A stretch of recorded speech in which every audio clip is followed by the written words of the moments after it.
All right, so your gallbladder is gone, or maybe it's still there, but either way, you're bloated, exhausted, and your body feels like the enemy. Here's what nobody told you: that is not a you problem, that is an information problem. And that's part of being stuck, but you don't have to stay stuck. That part is optional. I've lived every stage of what I'm about to show you, and after working with hundreds of women navigating this exact nightmare, I found something that keeps showing up over and over again. I love God's patterns and his principles. And so I look very closely for these things. There are only 3 modes people operate in when it comes to their health. The first one leaves you feeling powerless. The second one, well, that burns you straight into the ground. And the third one, the one almost no one is talking about, that's actual healing. It's where actual healing lives. So by the end of this video, you'll know exactly which mode you're in, why it's been keeping you stuck, and the next step that changes the trajectory without another overwhelming protocol, without perfection, and without ignoring your real life. So this is no fluff, and it is getting into the real meat of how to actually heal. So let's go. Why listen to me? I sometimes forget that, because I've told my story so many times, is that not everybody knows who I am. So my name is Jami McQuivey. I'm a holistic nutritionist and digestive specialist. But I didn't start there. I started out a very sick woman, a woman who had lots of symptoms and went to doctors and were dismissed. And I was told it was in my head. It was because I was stressed from having children and to just go on with my life. And then I ended up needing gallbladder removal surgery. Again, told that as soon as I got that done, I would start to feel amazing. And that never happened. And instead, my health spiraled. I ended up with SIBO, H. pylori, chronic E. coli infections. Those are all gastrointestinal infections. And then among other things, that I started going to osteopenia at a really young age, and I would go to these doctors and they would just shrug their shoulders. I don't know what to do. So it's like they gave up on me. And so I needed to go deeper. And so I started really praying about this, and I turned to my faith for deeper answers. I studied holistic nutrition, I studied Ayurvedic digestion, and became an expert at it, and learned to naturally heal and restore my body and then the bodies of hundreds of women. So now I'm fully healed and helping women do the same. So that is why you should listen to me. All right, so the 3 modes. The first mode is codependence. This is where you say things happen to me. It's victimhood. And I was here. Why God, why? I've done all the things right. Asking those questions, those real victim questions. And all that did is make me angry. And so the word codependence means a learned dysfunctional behavior pattern characterized by excessive emotional, spiritual, or physical reliance on a partner, often one with the addiction or chronic illness. It involves neglecting one's own needs to obsessively care for another, creating a lopsided enabled relationship, often called relationship addiction. And so what does this have to do with us, right? So we're not codependent, are we? And so how often are you looking outside yourself? How often are you looking toward, other people for your answers, and instead of looking toward God? So codependency is when we look towards someone else or something else to meet our needs that only God can meet. So we overgive, we overfix, we overcarry, and while slowly we disconnect from God and from ourselves. Now, there is a second thing. So this is when things happen by me. So stay with me. We're going to break each one of these down, what they feel like, what they look like, but we're just going to go over what these sort of mean. So the second stage is things happen by me. And this is where people love to stay. And this is where I stayed for many years. If it's going to be, it's up to me. And, putting together all the protocols, all the things, sticking with it, all of this stuff. And it is a trap, and it sounds good. And we call this independence. And so many people think independence is good. We want to be independent. But when we're talking about our relationship with our bodies and our relationship with God, we do not want independence. We do not want these things to be separate, right? So the first one is codependence, which is a poor relationship. It's disconnected and discombobulated. And then the second one, by me, is like, it's still separated, and it's very pushy and making things happen and very busy. Now, the third phase that I want you to get to that changes everything is things happen through me. And so this is where we have a relationship of interdependence. Interdependence with God and interdependence with our bodies. So we're connected, we're joining, we're working together, we're listening. And this is where actual true healing happens. So let's break this down in just a minute. But first I want to share a scripture with you. Proverbs 3:5-6 says, "Trust in the Lord with all your heart and lean not unto your own understanding," or the understanding of others all the time. "In all your ways acknowledge him, and he shall direct your paths." So a couple of key here is, I want you to stay with me, because in a few minutes I'm going to show you exactly what each of these phases look like with your supplements, your food, the way you eat, exercise, how it can become very practical stuff. So stick with me, but I want to lay a foundation. And so we often will trust the science more than we trust God, or even trust our gut, right? Where our body is saying, no, this doesn't feel good. And then we lean on our own understanding or the understanding of others rather than what we're hearing from God. And when we start to really listen, there is a promise here. It says, he shall direct your paths.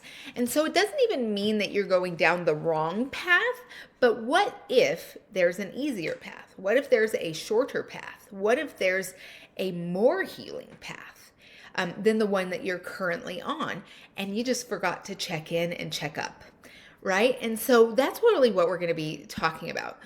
So what does victim mode feel like? And what does it look like? So victims feel it's a powerless state of mind. It's everything happened. This is where everything happens to me. I can't control it. I wasn't raised healthy. I don't have enough money. I have bad genes.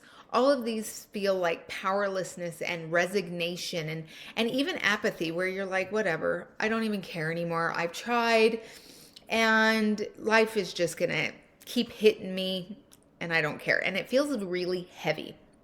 And so what it looks like in action when we are in victim mode is that we eat whatever we want and we call it grace.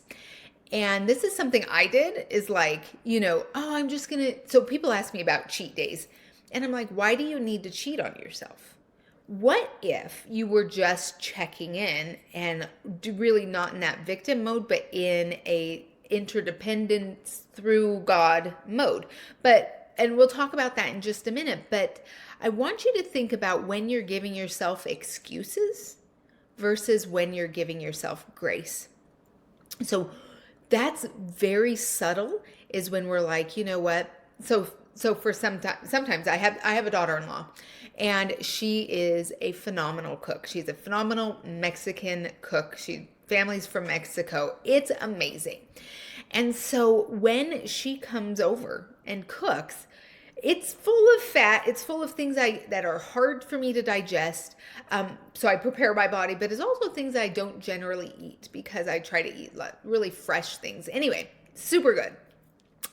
So what I do is I give myself grace. She is here. This is her love language, and I'm going to accept this love language. And I give my body grace. I support it. But at the same time, I'm not every day going, oh, it's okay to have chips and it's okay to do these things that are detrimental to my body, that's giving yourself excuses. Or I'm on my period, so it's okay that I do that. Or, so there's just excuses versus grace. All right. There's also what it also looks like is giving up on trying because nothing works anyway. And that's kind of when we throw our hands in the air and it becomes apathetic. And I'm the victim. Everything happens to me and I just can't stay ahead of the curve, all of that stuff. And then it looks like health slowly declining. So things, when we're in victim mode, things just get worse.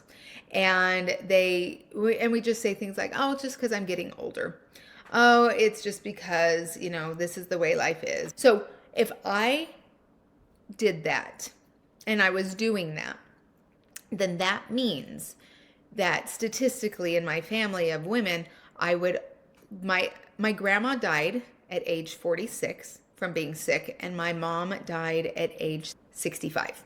So then that would put a time limit on my life. But instead, I've moved into what we're going to talk about, which is the self-reliance mode. So I moved it quickly into that. Now, I used to think the answer was just to do more, right? More discipline, a better plan, the right supplement stacks, and I'd do great for like 2 weeks and then things would fall apart. Does that sound familiar? So here's what no one tells you, that the cycle isn't a character flaw. It's what happens when we try to carry something that was never meant for us to carry. So what does it feel like? So self-reliance, again, people use this word as though it's the pinnacle of what we should be searching for. Like in a disaster, we need to be self-reliant. Well, I don't want to be self-reliant. I don't want to only rely on myself, because that means if I fail even a little bit, like we're all dead. So it feels like control. And sometimes control feels really good. It feels very empowering. It's like, I've got a plan, I've got a way. This is amazing. But then what happens is we get burned out and we start to get bitter and we get frustrated and we get disappointed, and life just gets, so much. And so what it looks like when we're in self-reliance mode is that you're trying every supplement, every protocol, every clean eating plan. You're watching all the videos. You're doing all things. Your library is full of books and you're just doing everything. And I've had so many clients who come in. I've even had clients come in with 30 to 40 supplement bottles. And they're like, this is taking over my life, right? Or I've tried this protocol, this one. And it's hard for them when they come into my program. In the beginning, it's a challenge for them to relax and trust the process because it feels good. It feels easier. And then they start to enjoy it. And they're like, oh my gosh, life doesn't have to be this hard. I don't have to control and hold on so tight. And it's so true. But in this self-reliance mode, we're gripping, we're white knuckling life, because if we give an inch, we're going to end up back being sick. And we don't ever want to get there again. But ironically, we start to slide back. So we also, what self-reliance looks like is, again, we're spending all of our resources. We're spending our time, our money, our energy, and we're still not seeing consistent results. We're still asking people like, okay, what are you taking? What should I be taking? What's going on? And then we get into this, what I call the all or nothing cycle. So here we are, we're very strict. And then we're doing it. We're doing the plan and we have it under control. And then we slip. We get tired. Our cycle comes. Someone comes to visit. We have an emergency. Something happens and we slip. Now we feel guilty because we've done this before. We know better, but now we feel guilt. And there's some shame in there, which are very low vibrations actually, which actually really harm the body. And then we abandon it again. We're like, I can't do it. I give up. So we kind of slip back into life happens to me. And then we pull ourselves up by the bootstraps and we start again. And we do this. And some of us who have a lot of resilience can do this for years. And it's like we can't even stop to think about it, because if we stop to think about it, it is enraging. It is so consuming. You feel like such a failure. There's all these huge feelings that come with this. And that's what self-reliance looks like. It is not fun, and it's not where we're meant to be. In Philippians 4:6-7, it says, "Do not be anxious about anything, but in every situation, by prayer and petition, with thanksgiving, present your requests to God. And the peace of God," so this is the promise. So this is what we do. We pray, we petition, and we show gratitude. And then, this is the promise, "the peace of God, which transcends all understanding, will guard your hearts and your minds in Christ Jesus." Isn't that amazing? So how can we make that practical, right? What does that really look like? Because I know for me, it's kind of separate. Well, I got to do the things because God's not just going to come save the day all the time. But that's the independence. That's the separation talking. And so when we move into what spirit mode looks like, so instead of extreme protocols and hyperfixation and food fear, it becomes simple. It becomes repeatable meals and eating in a calm state and trusting the process instead of micromanaging it. And the wildest thing, this is so wild, you actually get better results, right? So we're trained to think the harder you work, the better the results. And it's actually not true. And it's throughout the Bible. It's even in scientific texts that we need to stop, we need to calm, we need to rest, we need to trust. And that's what heals our body. It's rest and digest is the healing state, not fight or flight or push. So what does it feel like to be spirit-led? And so this is when, like I was saying in my programs, when women come in, they start to feel things like love and joy and peace and patience and gentleness and goodness and faithfulness. They'll feel self-control and gratitude. And what are those things? Those are the fruits of the Spirit that are found in Galatians 5. When we connect with God, when we become interdependent, then we start to feel His fruits. We get direction, we get clarity, we get to be calm. We get just this peace again that passes understanding. We just don't know, so I remember stepping into this, and I do it in lots of areas of my life. We're just talking about food and healing right now, but I mean, you can do this in business, you can do it in relationships, you can do it in your faith. It is such a these three things I'm going to talk to you about and how to apply and how to change this in just a minute changes everything. So what does being spirit-led look like? So it looks like progress over perfection every single time. It means that that pressure that we feel to be perfect is replaced. The pressure also to have answers all the time and to have a plan starts to go away, and we start to have subtle direction. So control is replaced with cooperation, with this dependence, this intermingling, this communication process that happens. We're able to let go of guilt, and it's replaced by grace. And this grace that goes, with God and the strength of Jesus Christ in my life, I can do all things. Right? I can do this. I'm going to stumble. And one of my favorite quotes is, "The obstacles in your path are the path." It doesn't mean to be angry at them. It doesn't mean that if we were better people that we wouldn't have obstacles, because we also know the scriptures say, in this world you will have trouble, but be of good cheer. Christ has overcome the world. So we can have joy. We can have cheer. There's another scripture I love keeping in the forefront of my mind, which is Be grateful in all things. It doesn't mean be grateful for all things. And that is so subtle. And when I remembered that, oh my gosh, my world changed. I'm like, oh, so in this sickness, in this weakness, in this confusion, in this anger, I can still express gratitude. And then that gratitude starts to shift our circumstances, our perspective, and our bodies. So being spirit-led also, in spirit-led mode, also feels like that exhaustion, that trying, that struggling, that pushing, that pulling, that prodding is replaced by consistent, well-paced energy. We're not pushing anymore. We're not pulling. We're just stepping in tandem. And that's why I love the vision of being yoked with Christ. So oxen have these big yokes, and they would always take the stronger ox and put it with a weaker ox.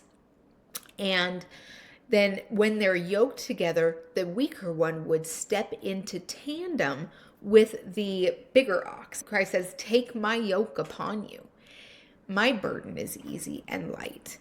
And so that's what happens when we become spirit-led and in that mode. All right. So what are the 3 steps? There are 3 steps to becoming spirit-led. The first one is the pause before you fix it. There is such power in the pause, in the rest, in that moment. And we know across cultures and across religions that stopping, meditating, breathing, that pause changes everything.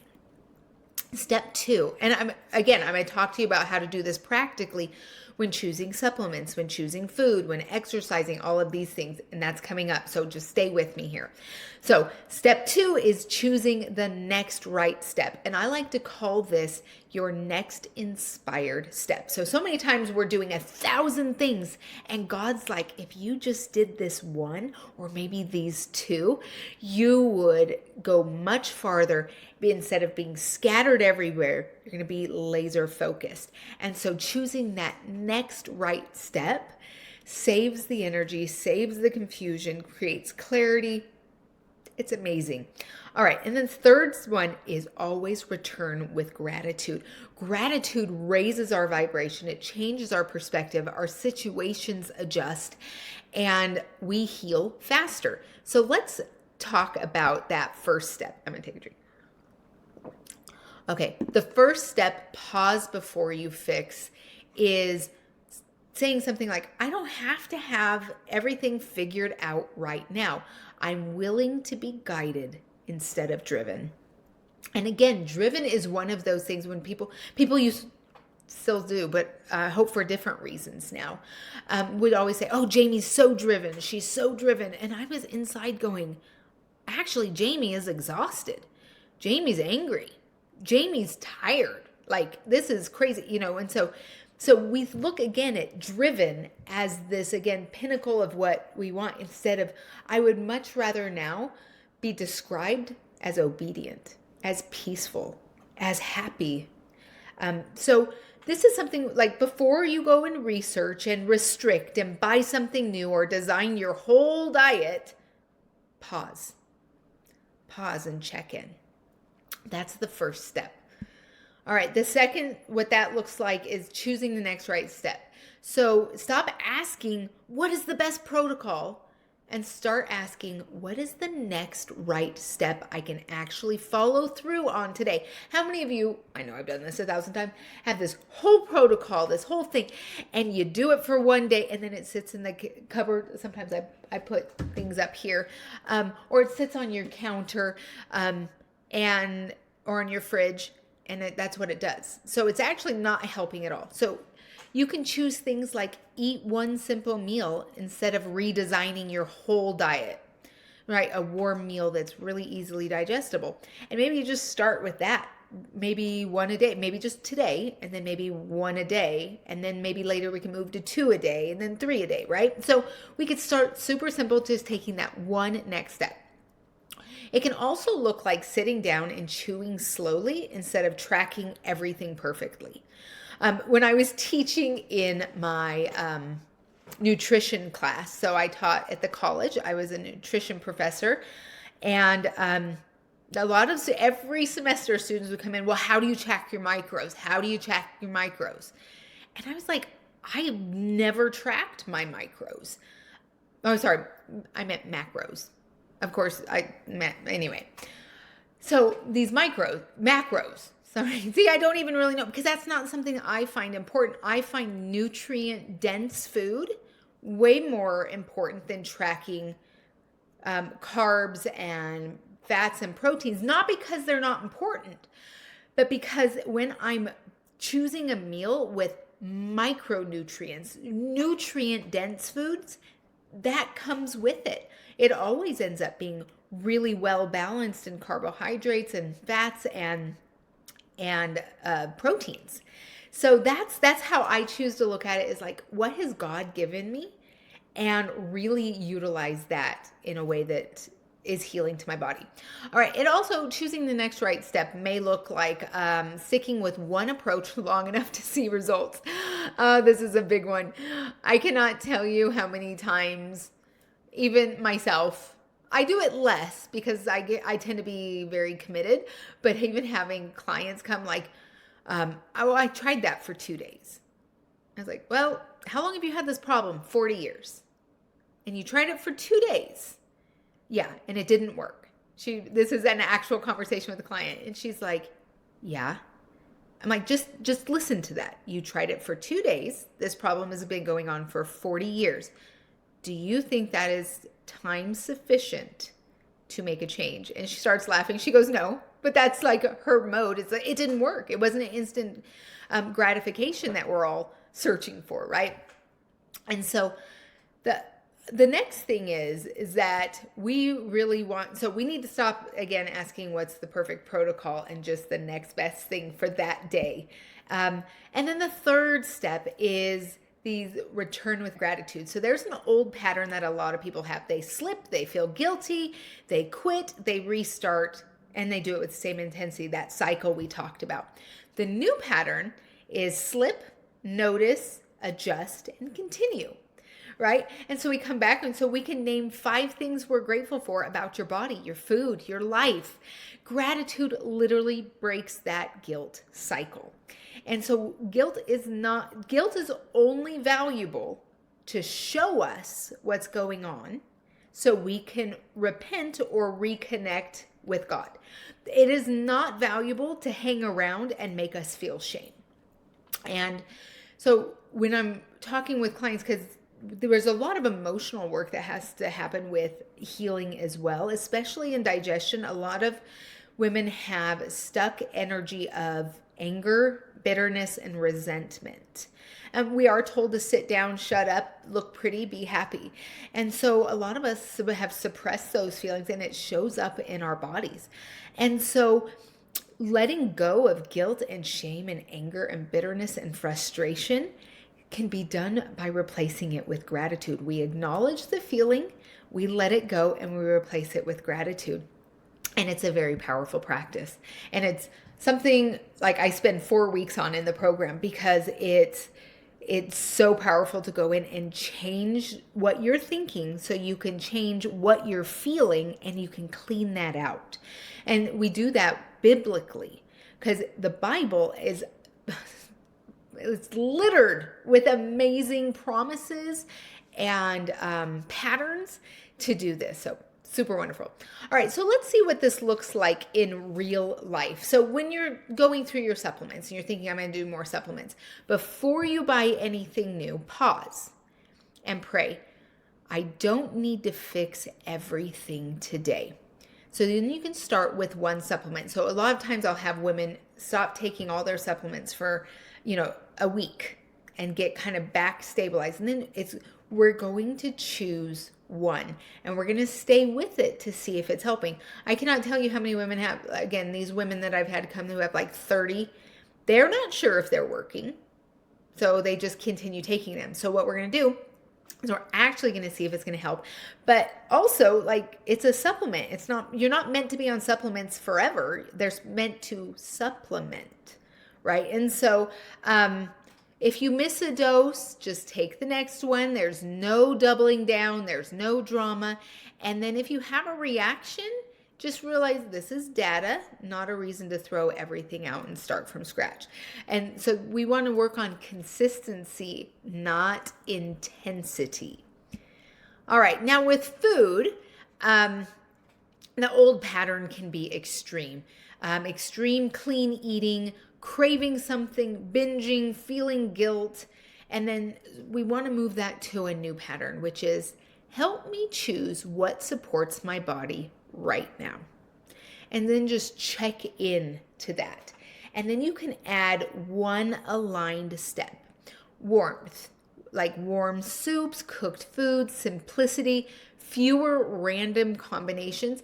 Sometimes I'll tell women, like if they're really craving something, okay, what I want you to do is I want you to have a big glass of water, wait 30 minutes, have a nutritious meal. And if you still feel like that you need that piece of cake or something, then don't do it with guilt. Say, I've prepared my body. I've thought about it. It's not an emotional reaction. I just actually want it.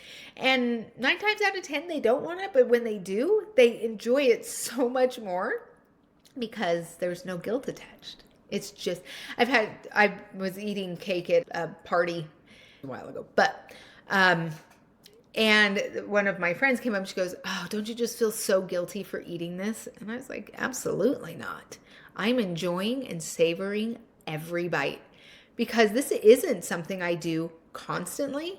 So when I choose to do it, I choose to enjoy every minute of it with gratitude. And then I hop back on that train. All right, so if you ate something and you're off plan, just choose the next meal. Just make it a more grounded choice next time. So not I'll start over on Monday or we can't do that anymore. This is a shame. Just start the next meal. The next meal. All right, so what does this look like with how you eat? So the old pattern might be rushing and distracted and stressed and overthinking every bite and not being present. So the new pattern would look like take 5 slow breaths. This is our pause before you eat and soften your body. And then let you can pray, let this nourish me. My body knows how to receive this. So if you rushed a meal, slow down, take the next right step. Maybe. So I've literally been, when I first started doing this, I'm rushing, I'm wolfing food down. And then in the middle of my meal, I'm like, oh, I've been eating fast. Okay, pause. The next right step for me is to chew thoroughly every bite from here on out. And then after that, I just express gratitude. Lord, thank you for showing me in the middle. And then I got better and better to where now it's not such an issue. It's not an issue really at all. But I had to back out of it. I had to be like, honestly, start at the end of my meal, I realized. Then the middle, and then the beginning, I was starting. And then right before I'd noticed there was anxiety, and then I just stop and breathe. All right. So what does this look like with exercise? So the old pattern is go hard all the time, burn out, do the things, stop completely because you've got to rest, you got to recover, you've got some chronic fatigue going on.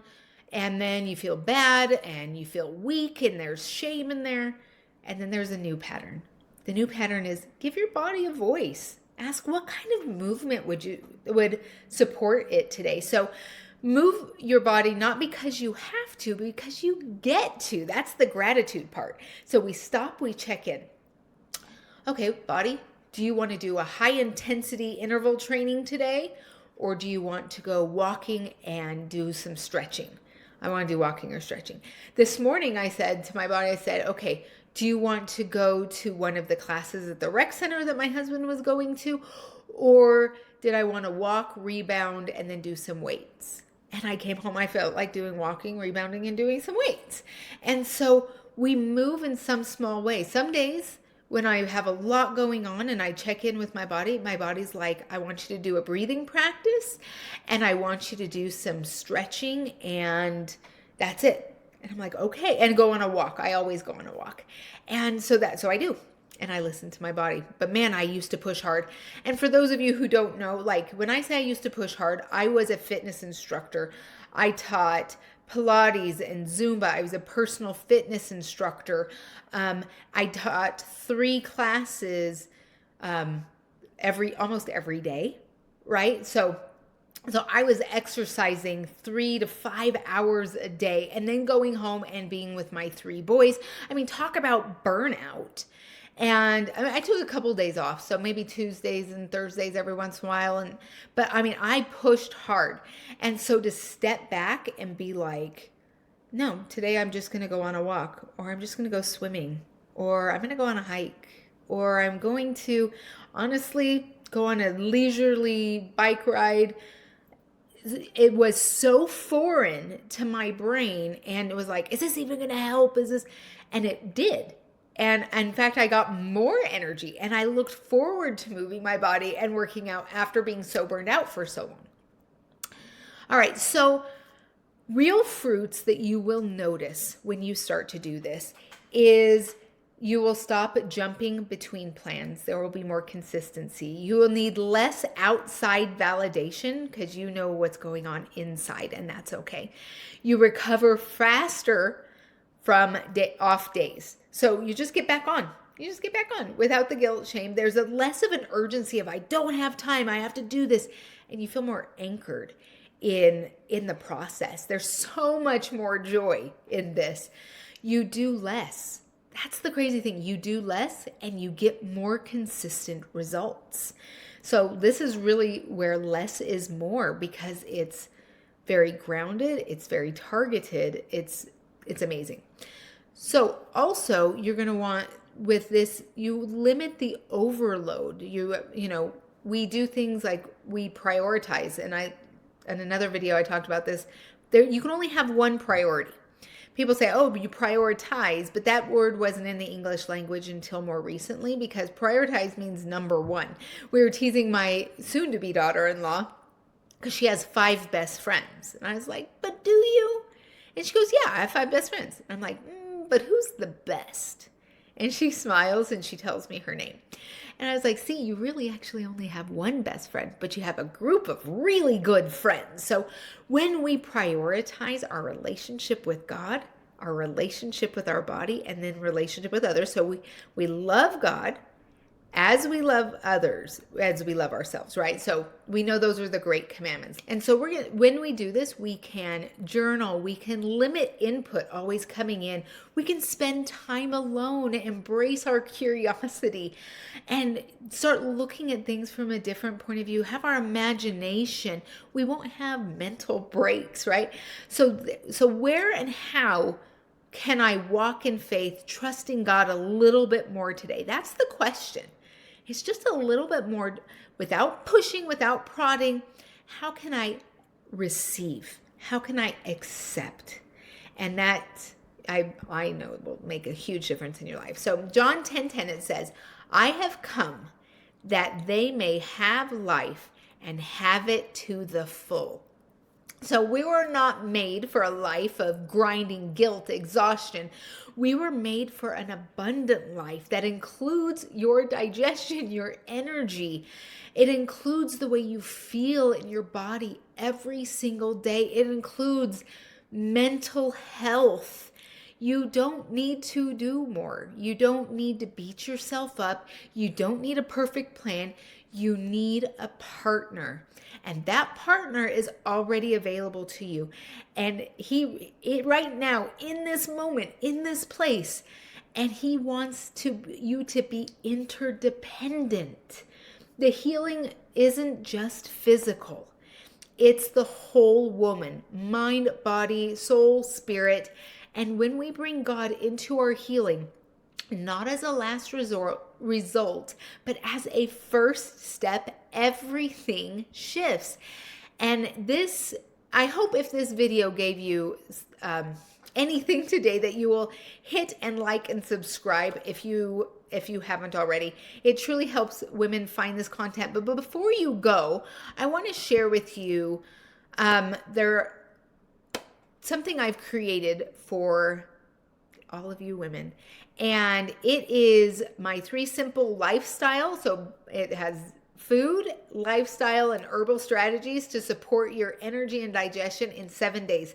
So you start feeling better out of the gate. So there are 3 secrets I share in there. And the first secret is how to recognize your digestive type. Yes, there are 3. And so if you don't know your type, you don't know how to support it. And your body patterns, so you can stop guessing at what to eat and finally understand what your body is actually telling you. The second thing I talk about in there is how to build real digestive healing instead of relying on quick fixes that don't really work. And if they do work, they don't work long term. And this will help your energy and your hormones and digestion become calm, stable, and predictable. And the third one is the simple faith-aligned framework to heal and restore balance in your body, even if you have tried everything else and you still feel stuck and hopeless. So the actionable steps. So we have the things happen to me. If you're here, don't worry about it. We can get out of that codependence and victimhood. We're going to move into, hopefully with this bypass, but if you're in things happen by me, recognize that. Like, I've been independent. I've been told to be independent. We put independence on a pedestal, but it's not working for me anymore. And I don't want to be self-reliant. I want to go and have things happen through me. That means let the Lord work through me and really partner with him and become interdependent and spirit-led. Now that you know these 3 modes, if you want to go deeper or you know exactly how to eat and you don't want any more fear or confusion, go into the notes and get that training, and it comes with a PDF. So it's a big long PDF, shows you all the things you need to know. So I am so very grateful that you came and joined me with this, and I will see you in the next video.